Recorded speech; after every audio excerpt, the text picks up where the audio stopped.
Saudaraku, laga pekan ke-8 Liga 1 2024-2025 yang mempertemukan Persib Bandung dengan Persebaya Surabaya di Stadion Sijalak Harupat pada Jumat 18 Oktober 2024 diprediksi akan berlangsung sengit.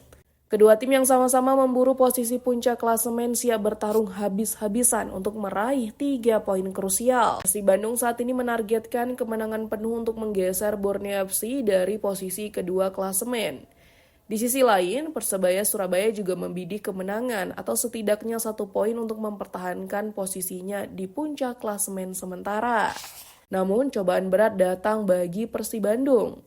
Tim Maung Bandung harus tampil tanpa Mark Locke, sang kapten dan pemain kunci di lini tengah yang absen akibat kartu merah saat menghadapi Madura United pada laga sebelumnya. Absennya Klok dianggap sebagai kehilangan besar bagi Persib, terutama di sektor krusial lini tengah. Sebaliknya, Persebaya Surabaya datang dengan kekuatan penuh.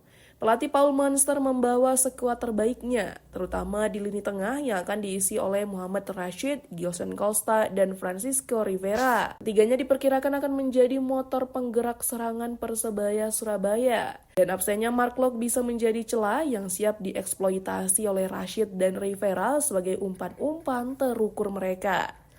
Dengan kondisi ini menarik untuk melihat apakah Persebaya akan berhasil memanfaatkan absennya Klok untuk mendominasi permainan. Atau apakah Persib Bandung justru mampu bangkit dari situasi sulit tersebut.